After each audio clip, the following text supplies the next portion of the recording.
جئنا تبصرة عن كل ضلال أعددنا بضع رسال بيسر ولا تعسر وتممه بالخير وبك نستعين يا فتاح سبحانك لا علم لنا إلا ما علمتنا إنك أنت العليم الحكيم اللهم رب اشرح لي صدري ويسر لي أمري واحلل عقدة من لساني يفقهوا قولي اللهم رب زدني علما اللهم رب زدني علما اللهم رب زدني علما سبحانك لا علم لنا إلا ما علمتنا إنك أنت العليم الحكيم۔ الحمدللہ عالمی مجلس مفتیان اکرام کی یہ 3 روزہ ورکشاپ چل رہی ہے، تو اس میں ہمارا پہلا دن ہے آج۔ تو اللہ تعالیٰ کے فضل و کرم سے ملک بھر سے اکابر جو تشریف لا رہے ہیں اور کچھ لا چکے ہیں، تو اس میں آپ احباب کے لیے بہت کچھ انتظامات اور بہت سی ترتیبات بنائی گئی ہیں۔ ہمارے لیے سب سے بڑی سعادت اور خوش قسمتی یہ ہے کہ ہمیں اللہ تعالیٰ نے اس عمر میں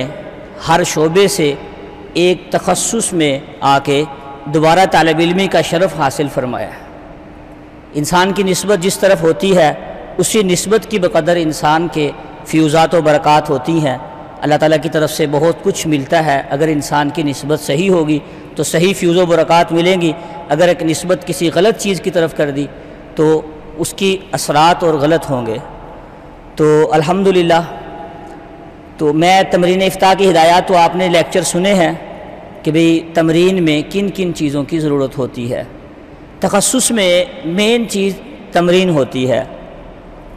تو لیکن ابھی میرا جو ٹاپک ہے وہ یہ ہے کہ علوم جدیدہ میں کی ضرورت اور اہمیت کیا ہے، اور ان کی حدود و قیودات کیا ہیں، کیا حدیں ہیں، کون سی حدود ہیں کہ ہم جدید علوم حاصل کریں، تو اس کے فوائد کیا ہیں، اور کس حد تک بندے کو جدید علوم میں، جدید مسائل میں، جدید مباحث میں انسان کو آنا چاہیے۔ تو یہ ہر وقت آپ کو پتہ ہے یہ جدت کا دور ہے، تو اس وقت جدید ٹیکنالوجی ہے، بڑے عروج پہ جا رہی ہے جو اس سے قبل نہیں تھی۔ آئے روز کوئی نہ کوئی ہر شعبے کی جو ہر شعبہ ہے وہ ترقیات کی طرف ہے۔ الحمدللہ ہم نے جو یہ پلیٹ فارم اللہ تعالیٰ نے ہم سے کام لیا ہے، بنایا ہے، ملکی تاریخ میں نہیں بلکہ میں نے بہت سرچ کی ہے، اس سے قبل جو ہے وہ میرے نظر سے کوئی ایسا پلیٹ فارم نہیں گزرا کہ بندہ کسی ایک ادارے میں رہ کے بیک وقت 10 مدارس کے اساتذہ سے استفادہ کرے۔ پھر الحمدللہ ہمارا مزاج ہے، اللہ تعالیٰ نے بنایا ہے کہ ہم جس طرح کا استاذ ہوتا ہے پھر اس طرح کے طلباء ہوتے ہیں۔ جیسے استاذ کی تربیت اور استاذ کا تجربہ ہوتا ہے ویسی طلباء کے اندر اسکلز آتی ہیں، ویسے طلباء کے اندر استعداد پیدا ہوتی ہے۔ تو ہم نے کوشش کی ہے اپنی طرف سے کہ ملک پاکستان میں کوئی بھی ایسا استاذ نہ رہے کہ جو ہمارے طلباء کا استاذ نہ ہو، جو ذی استعداد اور پرانا تجربہ کار ہو، تو طلباء تک کہ تھوڑے وقت میں زیادہ فتوے کا کام سیکھ سکیں اور فتوے میں رہنمائی کر سکیں۔ علوم جدیدہ اس وقت علوم جدیدہ کی تعریف کیا ہے، کون سے علوم جدید ہیں، جبکہ ہر چیز قرآن و سنت سے ہے۔ وَيَعْلَمُ مَا تَفْعَلُونَ میں مفتی محمد شفیع صاحب رحمہ اللہ نے لکھا ہے کہ یہ جو ٹرین ہے، ہوائی جہاز ہے، جتنی بھی جدید چیزیں ہیں یہ ساری اس کی تفسیر میں آ جاتی ہیں۔ اللہ تعالیٰ کو سارا علم ہے اور یہ سارا کچھ اللہ تعالیٰ نے بنانا تھا، تو اس میں تو میرے عزیز طلباء بہت سے لوگ علوم جدیدہ کی تعریف یہ کر دیتے ہیں کہ علوم جدیدہ انہیں کہتے ہیں کہ بندہ قرآن و سنت سے ہٹ کے جو علوم ایجاد کرے وہ علوم جدیدہ، اسے یہ علوم جدیدہ کی تعریف نہیں ہے۔ یہ دہریت ہے کہ جو قرآن و سنت سے ہٹ کے جو چیز ایجاد ہو، جو قرآن و سنت اس کو علوم جدیدہ کے اندر اس کی تعریف نہیں ہوگی، نہ اس کو شامل کریں گے کہ یہ جدید علم آ گیا۔ کوئی بھی علم جو ہے ایسا نہیں ہے جو قرآن و سنت سے اٹیچ نہ ہو، جس کے نسبت جس کا بیک گراؤنڈ جو ہے وہ قرآن و سنت سے نہ ملتا ہو۔ یہ آپ نے ذہن میں پکی بات بٹھا لینی ہے کہ کوئی چیز دنیا میں ایسی نہیں ہے کہ جس کا کوئی نہ کوئی لنک کہیں نہ کہیں جا کے قرآن و سنت سے نہ ملتا ہو۔ تو کیسے ملتا ہے اس پہ الحمدللہ اب کام بہت شروع ہو چکا ہے، اور کام بہت سارا ہو چکا بھی ہے، پہلے بھی ہو چکا ہے، اب ہو بھی رہا ہے اس کے اندر۔ تو آپ احباب نے ایک ادارے کی حد تک، جیسے آپ کو اللہ نے ادارہ دیا ہے انٹرنیشنل لیول کا، تو آپ نے اپنا ذہن بھی ایک ادارے کی حد تک محدود نہیں رکھنا کہ بھئی ہم نے اس ادارے میں پڑھا ہے، ہم نے یہ کام کرنا ہے۔ اپنا ٹارگٹ بنائیں، زندگی کا مقصد کوئی رکھیں سامنے، لیکن کیا مقصد رکھنا ہے وہ آپ نے سیکھنا ہے آج، کہ ہم نے کیا کرنا ہے دنیا میں، زندگی میں کیا کرنا ہے۔ ہم نے بندہ اپنی حدود بناتا ہے نا کچھ نہ کوئی، کہ میں نے یہ کام کرنے ہیں، تو حدود و قیودات میں آپ نے کیا کرنا ہے سب سے لکھیں، سب سے پہلے یہ بات درج کریں کہ ہمارا زندگی میں مقصد کیا ہے، ٹارگٹ کیا ہے، ہم نے کرنا کیا ہے، یہ عنوان دیں، شاباش۔ تو پھر میں بتلاتا ہوں کیا کیا ٹارگٹ جو صحیح ویز پہ جاتے ہیں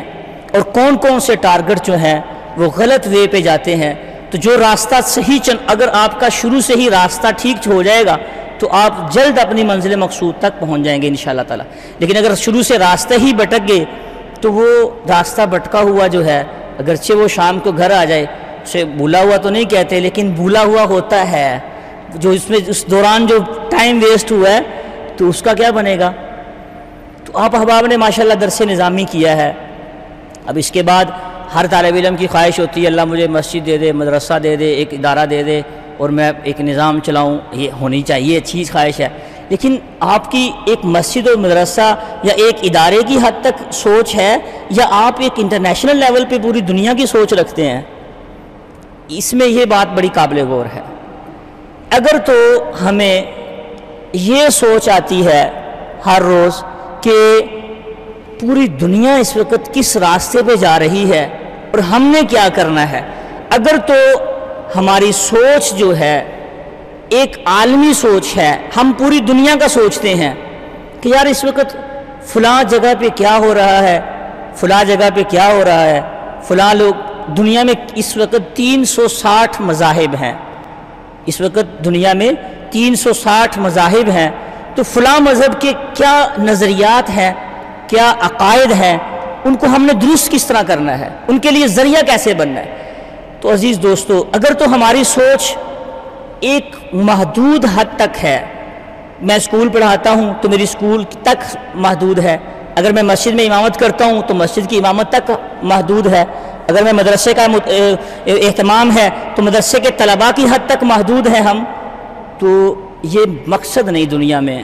جیسے انبیاء کا جو مقصد تھا، پوری دنیا کو سوچتے تھے، پوری دنیا کو، پورے عالم کے بارے میں سوچتے تھے، تو جب تک ہماری سوچ نہیں بدلے گی، ہم نہیں سوچیں گے کہ یار اس وقت پوری دنیا میں کیا ہو رہا ہے، ہم نے کیا کرنا ہے، انٹرنیشنل لیول پہ نہیں سوچیں گے تو ہم سے اس کی پوچھ ہو سکتی ہے۔ اور جس مفتی کی سوچ ایک محدود ہو، ایک ادارے کی حد تک ہو، اور ایک مسجد اور مدرسے کی یا ایک اسکول کی یا ایک محلے کی یا ایک چھوٹے سے شہر کی حد تک ہو، تو وہ یقیناً کل قیامت کے دن اللہ کے ہاں مجرم بن سکتا ہے کہ آپ کو میں نے انبیاء کا وارث بنایا تھا تو آپ نے ایک علاقے کے لیے صرف سوچا ہے، دوسری دنیا کہاں گئی اس کے لیے کیوں نہیں سوچا۔ تو عزیز دوستو، پہلی بات آپ نے یہ نوٹ کرنی ہے کہ ہمارا دنیا میں آ کے اگر تو ہماری سوچ پوری دنیا کی ہے، پورے عالم کو ہم سوچتے ہیں، تو پھر تو سمجھیں کہ اگر ہم پورے عالم میں کام نہ بھی کر سکے تو صرف سوچ کی وجہ سے بھی اللہ تعالیٰ، ایک فکر کی وجہ سے بھی اللہ پاک اس کو ہمیں اجر ضرور دیں گے انشاءاللہ تعالیٰ۔ میں آگے بتلاتا ہوں کہ کیسے ہم نے پوری دنیا میں کام کرنا ہے، کیسے کام کرنا ہے۔ پہلی بات، پہلا سٹیپ جو ہم جس پہ بیٹھے ہیں وہ یہ ہے کہ ہم نے ایک محدود جگہ کو نہیں سوچنا بلکہ پورے عالم کو سوچنا، اپنی سوچ بدلنی ہے۔ یہ بات سمجھ میں آ گئی؟ اب کام کیسے کرنا ہے؟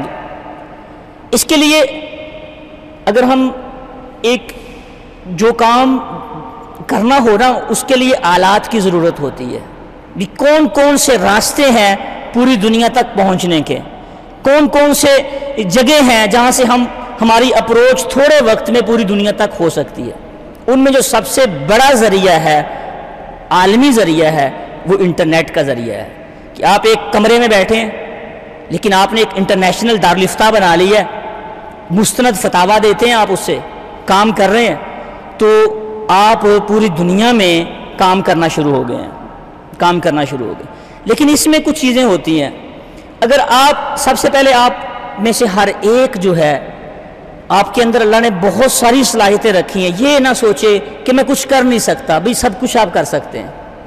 اب کرنا کیسے ہے؟ سب سے پہلے ایک ویب سائٹ بنائیں، اپنی نام اچھا سوچیں۔ ویب سائٹ ہوتی ہے پوری دنیا کے لیے، وہ کسی ایک علاقے کے لیے نہیں ہوتی۔ اچھی ویب سائٹ بنائیں، اس کے اوپر کام کرنا شروع کر دیں، سوچیں اس فیلڈ کے جو بندے ہیں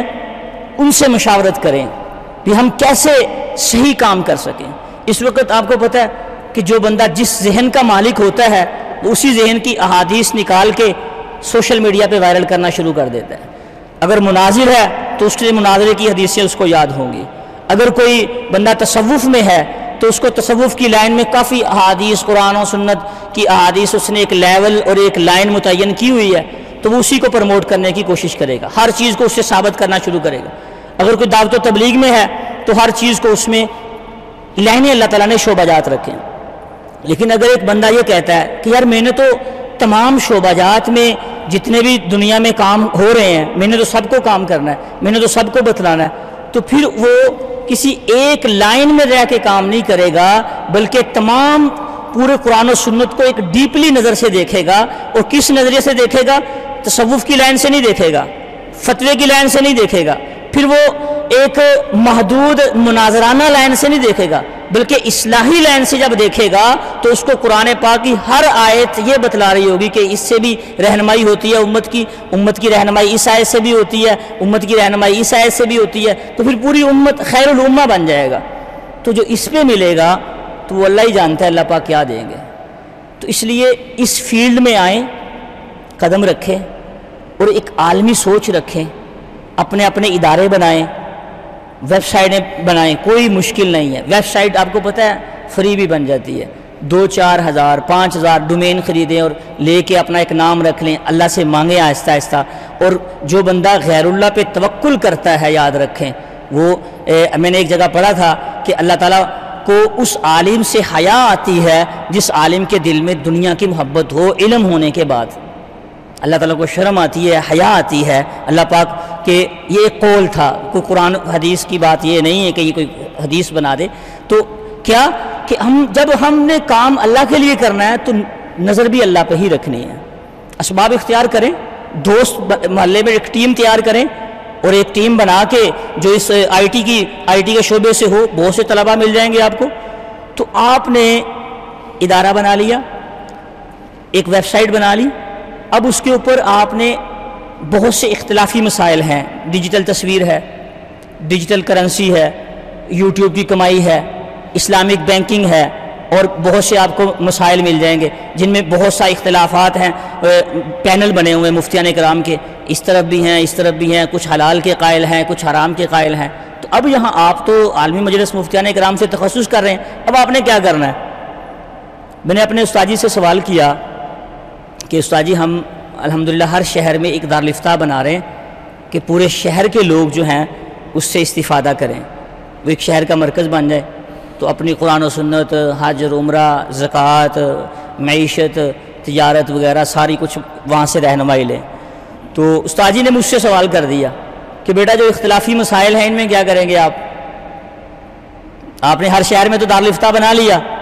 اب جو اختلافی مسائل ہیں، اب آدھے مفتی کہہ رہے ہیں بینکنگ ٹھیک ہے، آدھے کہہ رہے ہیں نہیں ٹھیک، جبکہ درست دونوں ہیں، تو اب کریں کیا؟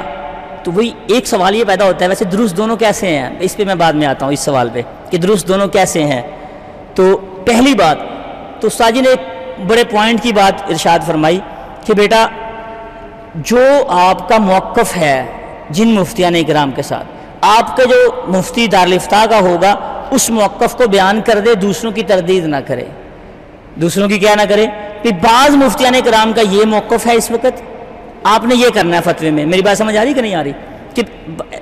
بعض مفتیان کرام کا یہ موقف ہے کہ اسلامک بینکنگ جو ہے یہ بالکل درست ہے، جائز ہے، ہم جو جہاں تک سمجھے ہیں، اور بعض مفتیان کرام کا جو موقف ہے وہ یہ ہے۔ اب یہ نہیں جو اس کے قائل نہیں ہیں تو آپ ان کو جناب ڈی گریڈ کرنا شروع کر دیں، ان کے یہ نقص ہیں یہ نقص ہیں، یہ دونوں طرف اکابر ہیں، آخر وہ بھی تو علم رکھتے ہیں، عقل رکھتے ہیں۔ تو فتوے میں سب سے بڑی جو ہے یہ فقاہت ہوتی ہے، یاد رکھیں، سمجھ ہوتی ہے. وہ سمجھ کیسے آتی ہے بندے کو؟ اگر بندہ ایک سائیڈ کا علم نہ لے بلکہ دوسری سائیڈ کا بھی علم لے, پھر ہی آپ اس کی دلیل دے سکتے ہیں نا. تو اس میں یہ خلاصہ ساری باتوں کا یہ نکلا پچھلی بات کا, جو ہم اگلے پوائنٹ پہ آتے ہیں, کہ آپ میں سے ہر ایک انٹرنیشنل سوچ رکھے, ایک ادارے کی حد تک محدود نہ رہیں, اپنے اپنے نام مقرر کریں, ادارے بنائیں, ویب سائٹس بنائیں اور انٹرنیشنل لیول پہ کام کریں, لیکن کاپی پیسٹ سے بچیں. وہ ایک فتویٰ ایک ویب سائٹ سے اٹھا لیا, وہی دوسری ویب سائٹ پہ پیسٹ کر دیا. نہیں, اپنی تحقیق کریں, اچھی تحقیق. لیکن اپنی تحقیق کا مطلب یہ بھی نہیں ہے کہ اپنے نئے فتوے بنا کے شیئر کرنا شروع کر دیں, دوسرے دن میں آپ کی ویب سائٹ مشہور ہو جائے گی. وہ گجرانوالہ میں ایک عالم تھے, انہوں نے ایک فتویٰ دیا کہ یہ جناب گھوڑا جو ہے یہ حلال ہے, اس کو کھاؤ پیو. تو ایک ٹیم وفد ان کے پاس گیا, تو جا کے کہتا ہے جی آپ نے کیسے یہ اتنا بڑا فتویٰ دے دیا ہے, امام ابو حنیفہ رحمہ اللہ قول اور یہ. تو کہتے ہیں ٹھیک ہے میں رجوع کرتا ہوں اپنی بات سے. اب تو پھر علماء نے سوال کیا, بھئی آپ یہ کیا بات ہوئی, آپ نے اتنا انٹرنیشنل لیول پہ سوشل میڈیا پہ فتویٰ دیا ہوا ہے, تو ہمارا ایک ہی وفد آیا, نہ کوئی آپ نے کوئی دلائل دیے ہیں, نہ کوئی بات کی ہے, آپ نے 1 منٹ میں کہہ دیا میں رجوع کرتا ہوں. کہتے ہیں بس میرا مقصد تھا کہ میں انٹرنیشنل لیول پہ چلا جاؤں. تو بھئی انٹرنیشنل لیول پہ مشہور ہونا, دیکھیں بخاری اور مسلم شریف کی روایت ہے, اللہ کے نبی صلی اللہ علیہ وسلم نے فرمایا کہ جو بندہ یہ چاہتا ہے کہ میں مشہوری ہو جائے میری, تو اس کو اللہ شہرت دے دیتے ہیں, لیکن کل قیامت کے دن وہ چیونٹیوں کی مانند ہوگا, ہر بندہ اس کے اوپر سے کچل کے جائے گا. شاید آپ کے ذہن میں یہ حدیث ہو. میں نے جب دورہ حدیث کیا تھا تو یہ حدیث میں نے کوڈ کی تھی, اس کا ریفرنس لکھا تھا کہ زندگی میں یہ سوچنا بھی نہیں ہے کہ ہم نے مشہور ہونا ہے. بھائی مشہور تو اللہ کی ذات ہی اچھی لگتی ہے, تو کیوں ہم نے تو ایک مٹی میں جانا ہے, مٹی سے آئے ہیں, تو ایسی سوچ نہ رکھیں. کام اپنا کریں, آپ کا کام جو ہے وہ بتلائے کہ یار اس بندے نے کام کیا ہو. لیکن آپ کو اپنے ساتھ لیبل لگانے کی یا اپنے ساتھ القابات لگانے کی, وزٹنگ کارڈ بنوانے کی, لمبے چوڑے تعارف کروانے کی, یہ اس چکر میں نہ پڑیں, اپنا ٹائم ویسٹ نہ کریں. میری بات سمجھ آ رہی کہ نہیں؟ جدید تحقیقی فتاویٰ ہوں, جتنے جدید مسائل ہیں ان کے اوپر تحقیقی کام کریں, تو پھر دیکھیں اللہ پاک کام لیں گے انشاءاللہ تعالی. اس کے بعد آپ نے جو دوسرا جو پوائنٹ ہم نے لکھا ہے, جو اختلافی مسائل ہیں ہمارے پاکستان میں اور دوسرے ممالک میں, تو ان کے پیچھے نہیں پڑنا. ان میں یہ ہے جو ہمارا موقف ہے, ہمارے ادارے کا جو موقف ہے وہ بیان کر دے. بھی ہم نے یہ سیکھا ہے, ہماری تحقیق یہ ہے, اب دوسرے مفتیان کرام کا یہ موقف ہے, تو آپ کو جو جن پہ اعتماد ہے اس پہ عمل کر لیں, بات ہی ختم ہو جاتی ہے اس پہ. میری بات سمجھ آئی کہ نہیں؟ اپنے اکابر کو ڈی گریڈ نہیں کرنا, ڈی گریڈ نہیں. ایک اور مسئلہ ہے جو میں فتوے میں یہ تمرین کا حصہ ہے, جو تیسری بات کرنے لگا. اب آپ مفتی بن گئے ہیں, آپ سے دوسرے مکاتب فکر کے لوگ بھی مسائل پوچھیں گے. مکتبہ فکر بریلوی ہے, مکتبہ فکر اہل حدیث ہے, یا اور مکاتب فکر کے جو لوگ ہوتے ہیں, یا کچھ اوپن مائنڈ لوگ ہوتے ہیں, تو وہ پوچھیں گے آپ سے آ کے مسئلے. تو آپ سے پوچھ رہے ہیں جی مفتی صاحب یہ مسئلہ ہے, یہ مسئلہ ہے, تو آپ نے کہا جی نہیں جی وہ بریلوی تو ایسے ہیں, وہ اسے, یہ نہیں بھائی. مجھے کوئی ایک فتویٰ اب تک نہیں ملا, آپ کا بھی یہی سبق ہے کہ جو جس فتوے میں لکھا ہو کہ سارے بریلوی غیر مسلم ہیں, یہ سارے اہل حدیث ٹھیک نہیں ہیں, کبھی سنا ہے یا کبھی پڑھا ہے؟ تو بھائی نہیں, یہ مسلمان ہیں, ان میں کچھ مسائل ہیں, ہمارے جزیات کے فروعات کے اختلافات ہیں, تو ان فروعات کے اختلافات میں پڑے بغیر اس طرف اپنی انرجی ویسٹ کیے بغیر, وہ سب کو پتہ ہے کہ اختلافات ہیں, وہ کون کون سے اختلافات ہیں, میں اگر اس طرف جاؤں گا تو میرا ٹاپک ہٹ جائے گا, سارا موضوع ختم ہو جائے گا. تو آپ نے جو بات سیکھنی ہے وہ یہ ہے کہ ان کی رعایت رکھنی ہے. ان کی کیا کرنی ہے؟ رعایت رکھنے کا کیا مطلب ہے؟ اگر آپ میں جو کوئی کم ظرف ہوگا وہ میرے اوپر ہی فتویٰ لگا دے گا بھائی ان کی رعایت رکھنی ہے. تو استاد تو آدھے بریلوی ہیں, آدھے اہل حدیث ہیں, آدھے یہ دیوبندی ہیں, یا وہ, میں نہیں بھائی, مسلمان ہوں بس. مسلمان بن کے زندگی گزاریں اور انسان بن کے زندگی گزاریں, انشاءاللہ تعالیٰ آپ کی قبر ہی جنت بن جائے گی. اگر ایک آدمی مسلمان اور انسان بن جائے, بغیر کسی فرقے میں پڑے, بغیر کسی ایک لائن کو متعین کیے, تو آپ کی زندگی انشاءاللہ تعالیٰ آپ انبیاء کے وارث بھی بن جائیں گے, اور آپ کی اب زندگی بھی, دنیا بھی بن جائے گی, آخرت بھی انشاءاللہ تعالیٰ بن جائے گی. تو جو دوسرے فرقوں کے مسائل ہیں ان میں جو ہمارے اختلاف, ایک بندہ آپ کے پاس آ جاتا ہے, اس سے پہلے میں ایک اور بات سمجھاؤں گا جو ہم نے اپنے اکابر سے سیکھی ہے. ایک وقت میں مکتبہ فکر اہل حدیث اس کے کچھ علماء کے وفد نے ارادہ کیا، شاید آپ نے بھی سنی ہو اپنے اکابر سے، کہ ہم نے جو مغرب کی نماز ہے وہ آپ کے پاس آ کے پڑھنی ہے۔ ادھر سے جو مکتبہ فکر دوسرے مکتبہ فکر تھے انہوں نے کہا ہمارے جو مہمان آ رہے ہیں وہ مکتبہ فکر اہل حدیث سے ہیں، چونکہ وہ آمین بالجہر کے قائل ہے تو آپ نے اونچی آواز سے آمین کہنا ہے۔ اب دوسرے مکتبہ فکر جو آمین بالسر کے قائل تھے یہ اپنے طلباء کو کیا ہدایات کر رہے ہیں کہ آپ نے آمین بالجہر کہنا ہے، چونکہ وہ آمین بالجہر کہتے ہیں۔ اب جو ملنے کے لیے آ رہے ہیں وہ کہہ رہے ہیں کہ آپ نے وہاں جا رہے ہیں اور جس مکتبہ فکر کے پاس آپ لوگوں کے پاس جا رہے ہیں وہ آمین بالسر کے قائل ہیں، وہاں جا کے آپ نے آمین بالسر کہنا ہے تاکہ ایک دوسرے کی رعایت ہو۔ اچھا نماز ہوئی، اب اس مکتبہ فکر کے لوگ جو آمین بالسر کے قائل تھے یہ اونچی آواز سے آمین کہہ رہے ہیں، جو آمین بالجہر کے قائل تھے یہ خاموش ہیں۔ یہ دل کی بات ہوتی ہے، دل کی لائن کی بات ہوتی ہے۔ اگر آپ کو ہم وہ ہدایات کریں گے کہ آپ نے ایسا فتویٰ دینا ہے کوئی یہ ہو جائے، فتوے میں آپ نے لچک نہیں دکھانی، کون کہہ رہا ہے لچک دکھائیں، نہ دکھائیں، حلال کو حلال کہیں، حرام کو حرام کہیں، لیکن جو اختلافی مسائل ہیں ان کے اوپر ایسا نہ پڑ جائیں کہ پورا محلہ ہی کل کو ڈنڈے سوٹے لے کے آ رہے ہیں، فلاں بندے نے مفتی بنا ہے نیا اور نئے فتوے چھوڑ رہا ہے اور اس نے آ کے محلے میں اختلاف پیدا کر دیا ہے، اس کے پیچھے نماز نہیں ہوتی، اس کے پیچھے نماز نہیں ہوتی، یہ ہو گیا وہ ہو گیا، تو ایسی باتیں بھائی ہم نے نہیں کرنی۔ میری بات سمجھ آ گئی؟ جو بندہ مسجد میں آ گیا ہے وہ کچھ نہ کچھ مسجد سے لے کے جائے گا، خالی ہاتھ نہیں جائے گا، یہ ذہن میں رکھنا ہے آپ لوگوں نے، یہ بات ذہن میں رکھنی ہے کہ جو اللہ کے گھر میں آ گیا، چونکہ اب آپ فتوے کی لائن پہ بیٹھ گئے ہیں، ان چیزوں کا یہ بنیادی علم ہے، آپ کے علم میں ہونی ضروری ہے، تو اب اختلافات میں بھی نہیں پڑھنا۔ اب ایک بندہ آ کے سیدھا سیدھا سوال کرتا ہے، مولوی صاحب مینوں بہتیاں گلاں نہیں آندیاں، مینوں صرف اینی گل دسو نبی بشر سی کہ نور سی۔ اب ایسے بھی ہوتے ہیں اکھڑ مزاج کچھ لوگ ہوتے ہیں، تو مینوں نا وہ اپنے منہ سے کہہ دیتے ہیں بھئی مجھے کوئی قصے کہانی نہیں سنانے، مجھے قرآن حدیث سے یہ صرف یہ بتائیں کہ بعض مفتی کہتے ہیں بشر ہیں، بعض کہتے ہیں نور ہیں، تو بھائی اس کو کیسے سمجھانا ہے؟ اب اللہ کے نبی صلی اللہ علیہ وسلم نے کبھی آپ نے کوئی حدیث یا کوئی سنی ہے کہ ایک صحابی آگے کوئی سوال کر رہا ہو اللہ کے نبی صلی اللہ علیہ وسلم نے اسی طرح اسی وقت جواب دے دیا ہو؟ نہیں، اللہ کے نبی صلی اللہ علیہ وسلم ایک بیک گراؤنڈ بناتے تھے پہلے، جیسے ایک صحابی آئے نئے مسلمان ہوئے تھے نا کہ یا رسول اللہ زنا کا ہے، وہ بڑی مشہور ہے جو بات، تو اللہ کے نبی فرمانے نہیں بھائی آپ کی والدہ ہے، بہن ہے، ماں ہے، پھوپھی ہے، خالہ ہے، چچی ہے، سارے بتایا، تو پھر اس کے اوپر بنیاد رکھی۔ تو اس بننے پہ آپ نے بنیاد کیسے رکھنی ہے کہ بھائی قبر میں سوال نور بشر کا ہوگا؟ مجھے یہ بتلائیں آپ، جو قبر میں سوال ہوں گے آپ نے ان کی تیاری کر لی؟ اس کا ٹیکنیکل جواب یہ ہے، بجائے اس کے کہ آپ کہیں جی میں